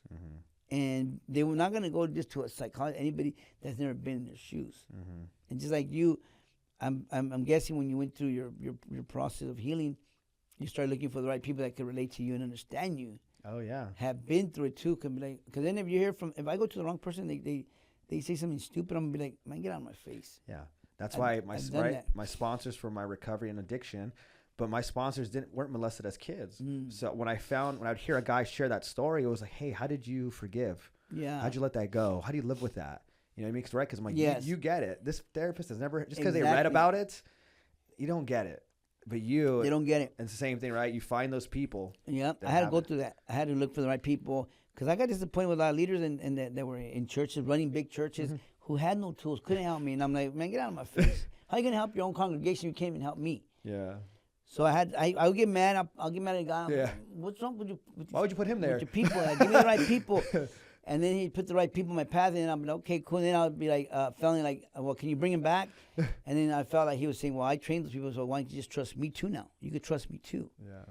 Now you could trust me more, where I would now help you work with yourself, because I already put the right people in your path, and you understand how the process works. But then we have to also go back to trusting him and not making them our gods. Yeah. That's a big thing. People will start depending on them. And they'll go to them for everything, but they forget that, hey, the one that trained them is right here. You're not talking to him. That's why I always hate that thing that people do. Hey, God wants me to tell you something. Get out of here with that. Yeah, don't tell me what God told you to tell me, because if I'm vulnerable, I'm gonna listen to you. But really, I'm gonna go to God myself in prayer and see what He wants me to do. I've been through that where I say, bro, I'm talking to God right now. Why you not up in my prayer time? But they want to tell me. And there's people that are actually genuine, they're really good and equipped in the giftings, but there's a timing and a place where that will come right for you, and you can receive it, and you can still test it. But if you receive it and it's right, because and it really was God, it's a blessing. But there's time when you don't need to hear all that, when you already know you're hearing from God yourself. But there's nothing wrong with the gift of the Holy Spirit manifesting, working through people, because that's a blessing. But you're right. There's time where I don't want to hear. I want to hear from Him too. Yeah, because there's a way to do it, like you said. Like, you know, me saying, hey, I just want to let you know, like, I see, like, you have a huge purpose in your life. Like, I just see it the way you are with people. Yeah. All right. That's a very, like, I'm just being real. I'm just seeing what I see, but I'm not, it's the right. And then, you know, if God is telling you the same thing, awesome. Yeah. Confirmed. But that same style. Yeah. Cause, you know, I think the biggest thing when it comes to ministry too, sometimes, like you said, right. Once you can love yourself and see the way God loves you, is very empowering, because now I don't need to defend myself. I don't need to prove myself. So if you say this about me and this about me and I'm not doing enough, it's like, I'm good. God knows what I'm doing. Yeah. And you know what? That's one thing that the church has a lot of performance orientation people, the spirit of performance. There's people like that here in the church, so wounded, they're still performing for God. Yeah. They don't understand what it is to relax and just be loved by God and just chill with Him. And they're trying to earn God's love. So here you go again. Boom. God is not a human God. He's a godly God. So humans, unfortunately, sometimes you got to earn it, right? It is what it is. That's why the goal of a parent is unconditional love, to get an idea. Yeah. But God's unconditional love is big. And that's something I learned in 2024 was when I moved to Asia for 6 months. I gave up my career, went backpacking. I had a mental breakdown, 6 years sober. And God whispered to me in Asia, Fausto, you're still trying to earn my love by pastor, saving people, rehabs, you're sponsoring, you're doing good stuff. But you're performing. Behind the scenes was behind the motive. Yeah, because He knows, because God says, look, Fausto, just because you did that event for 1,000 people and John did an event for one person, guess what? I love you both the same. Exactly. And I was like, wait, what? He's that like, hit you, huh? He's like, you don't have to do that, Mom. I'm like, really? And it was powerful, because then when I come back from my trip and people are like, hey, Fausto, you need to go to this church this Sunday. No, I don't. No, you don't. Exactly. I don't need to. I got date night. And see, that's what a lot of people don't do. I went through this. So I could relate 100% because I had to go through all that too. But God taught me that in prison. So when I came home, I wouldn't fall into that same structure again. Because I was going to come home and my friend was like, hey, bro, let's hang out. Bro, no.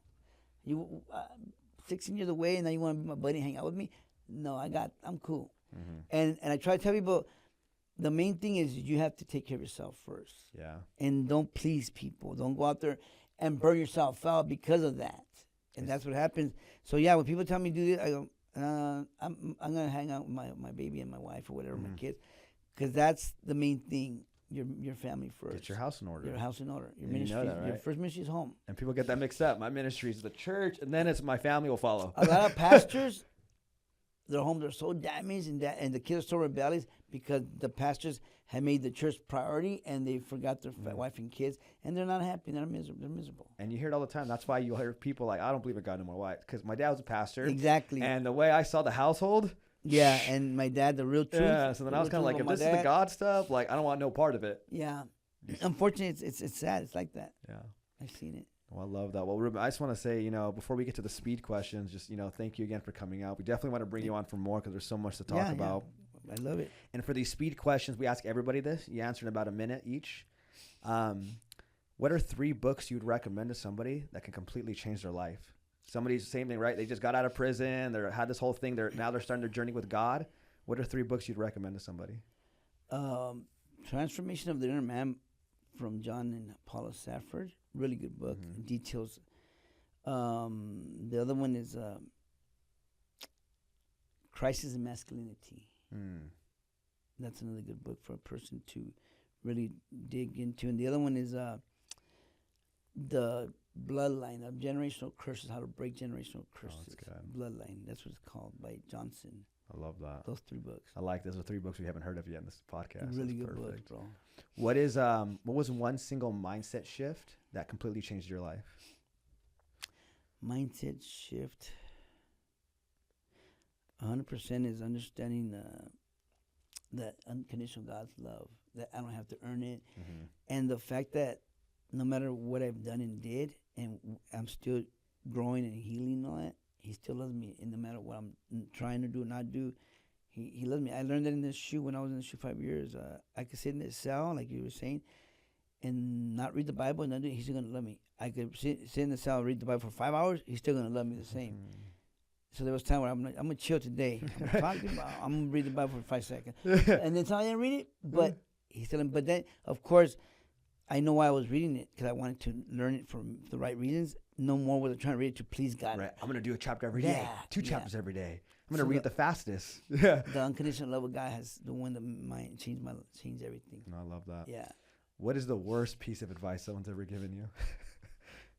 Time heals all wounds, which is not true. Jesus heals the wounds. Time suppresses and hardens the heart if you don't address the wounds. I love Yeah. that. Yeah, it's like time doesn't heal wounds. It's what you do with that time. That time, exactly. Because you could just not do nothing for a long Yeah. time, and guess what? You're still... My wounds, trauma of my shooting wounds, made me more hardened and evil, more violent, more crazy. And I didn't address none of my wounds. Yeah. So I became a monster. I saw dead people everywhere in shootings. Didn't faze me. I shot a guy and killed. Didn't faze me. So time does not heal the wounds. I love that. Yeah. That's the truth. That's why I always say people can have 10, 20 years sobriety and still be sick. Yes. Time doesn't mean anything. No. It's what you do with that What time. you do at that time, yeah. Love that. Let's say you have a minute with somebody that's like, Ruben, that's cool. God forgave you, but God won't forgive me. I've done worse stuff than you. You know what I mean? Maybe you've been shot. I've been shot too. I've done some shady stuff. I've hurt people. I've betrayed people, and no, I can't be forgiven. What would you want to tell them?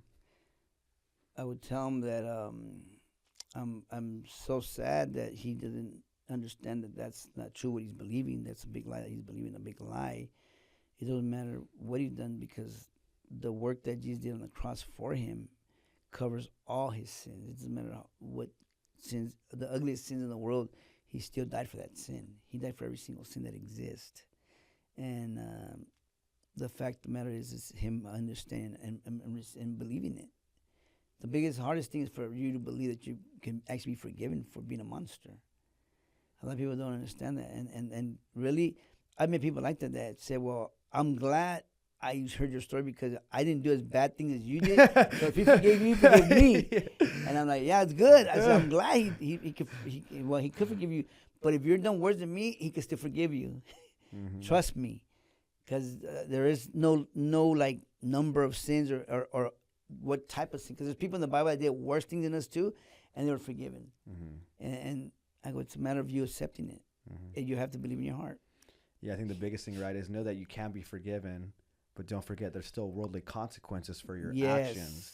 And understand that, yes, you're forgiven, but if you don't change, your life is not going to get any better here on earth. You're gonna reap the consequences of those actions. Exactly. It's like me. I got saved and I was forgiven, but I still have to do time. Yeah, that's not like God said, right? All right, you're out next He day. gave me mercy, and some people he might get out right away, but he knew I needed to be there a little longer because he needed to work on me and break me and mold me. He knew what I needed. Yeah, I know you love me now, but we need 16 still a years. crazy dude. Come on, dude. Yeah. We need 16 years of the year. Yeah. You're like, all right. I'm not gonna overnight you. Right, like, all right. Yeah, Turtle Express. Right. I love that. And then if people wanted to check out the church that you're a part of, where can they go? And if people want to just talk to you, how can they reach you?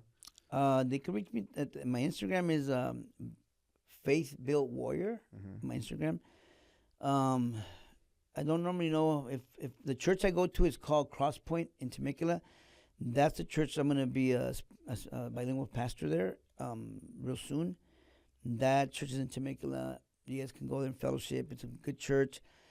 I'm also at Lions Den training people in Rancho Cucamonga, the boxing gym there. I train students. I mentor people. I help people with mental health issues or addiction or just anger management, whatever it is. We have resources, and we just have good tools there to help you and fellowship and just work out, get a good workout. We're there. Mm. Yeah. No, I love that. Well, Ruben, I just want to say thank you so much for coming out here today. Thanks for having me. Sharing your amazing story, sharing your wisdom, and just blessing our people with the gift that God has shown you. Yes. To let people know. Like he said, hey, if you haven't done something that bad, you're going to be good. But if you have, you can still be forgiven. Yes. There's a lot of people that you guys are listening. There's things that you probably feel ashamed of.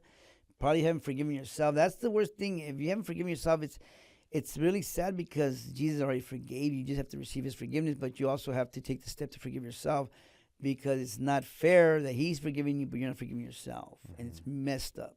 So take it. Free. That's why we say, right? Forgiving yourself sometimes can be harder than forgiving others. Yes. And sometimes the secret to that is just one day at a time. Yes. Start healing and changing. And when you get yourself farther and farther from that person you used to be, it gets a lot easier to truly accept that forgiveness for yourself. Yep. Because now you know, yes, you are a changed man. Exactly. And everything in the process, don't beat yourself up. Give yourself mercy and grace. That's right. Well, thank you, Ruben, again for being here. Thanks for having me.